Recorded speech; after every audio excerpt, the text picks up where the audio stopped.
Næst ætlum við að tala farsíma. Það búið að því að takmarka notkun farsíma í grunnskólum í Fjarðabyggð.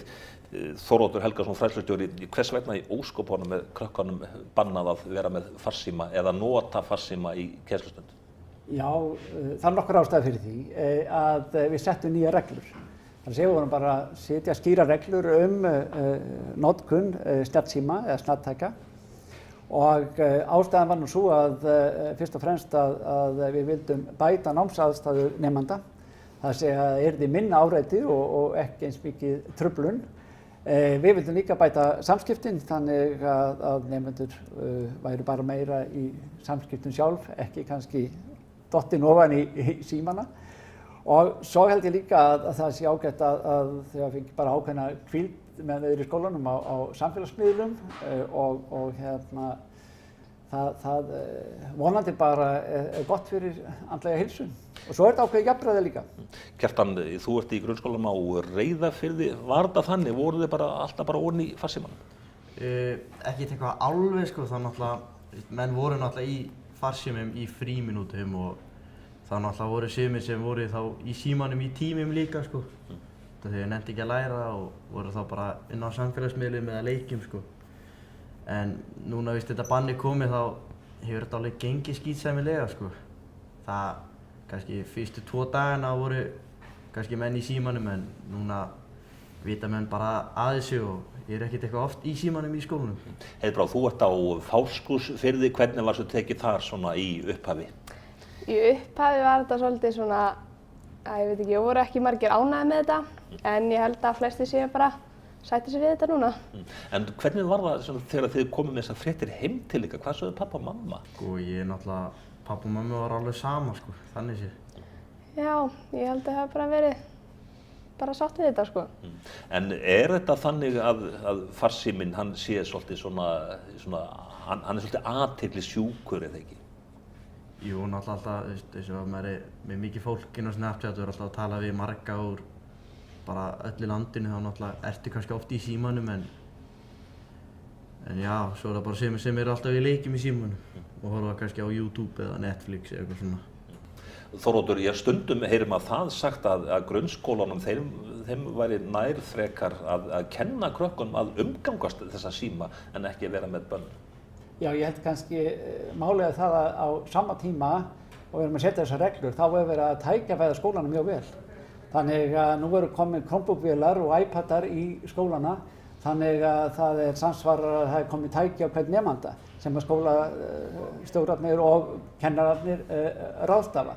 Þannig að við erum ekki að sniðganga tæknina, við erum að efla tæknina og efla kennslu á akkurat svona tæki og láta nemendur nýta þessi tæki akkurat til kennslu.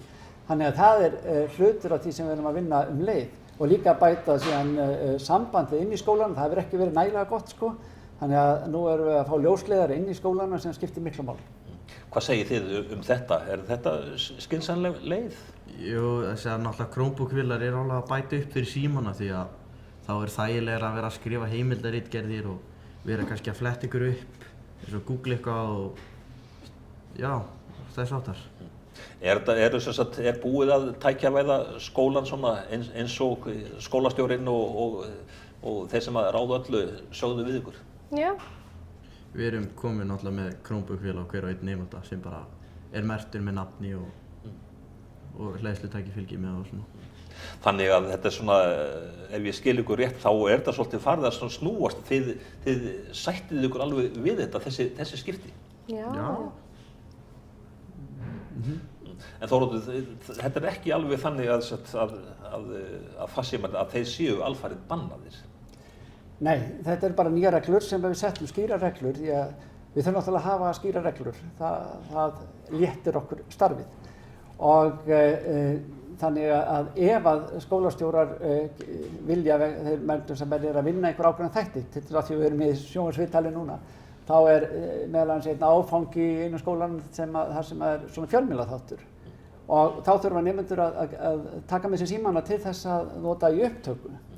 Vegna þess að við vorum þá ekki komið með iPadana og þá er það bara allt í lagi. Eða ef við þurfum að út af einhverju kennslufræðilegu að grípa tækin, þá bara hafa skólastjóra leyfi til þess að gera slíkt. En hvað svona segirðu núna, þarf að endurskoða þessar reglur eitthvað og hætta við þetta eða hefur þetta tekist vel? Það er erfitt að segja að þetta er svo stuttur tími, sko. Ég til dæmis segja að þegar við erum komið með ljósleiðara tengingarnar inn í skólana þá getum við ennþá betur sagt það. Það háir okkur svolítið að það er ekki nægilega gott samband inn, en það er að gerast núna á næstu vikum. En við ætlum að endurskoða eftir árið. Ég held það sé bara nauðsynlegt, við erum að setja nýja reglur, að hvað gengur vel og hvað gengur illa og hvernig getum við þá bætta. Ég held líka bara að þessi fyrstu skref hefur gengið vel, segja mér kennarar og skólastjórnendur og nemendur. Og það er gaman til dæmis að í skólunum núna er töluvert samstarf.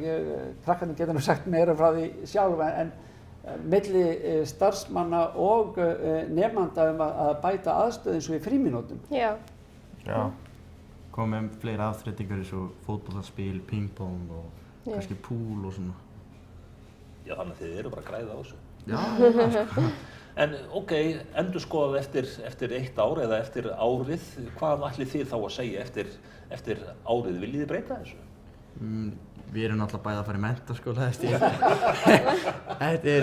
þetta skólaár, þannig að en mér finnst þetta bara að vera fínt, sko. Ég myndi ekkert eitthvað að breyta þessu þannig séð því að samfélagsmiðlar eru náttúrulega þekktir fyrir kannski líka stuðlindur svona kannski þunglindi hjá unglingum og svona. Þannig að þetta er bara fínt. Þannig að þið svona, og þannig er línan svona í skólanum eða hvað, almennt? Ég hef allan ekki, það er ekkert eitthvað margir eitthvað rosa ósátti með þetta í skólanum mínum, sko. Við bara segjum bara hérna á N4 bara gangi ykkur vel með þetta verkefni allt saman. Jó, Takk. takk fyrir það. Takk fyrir.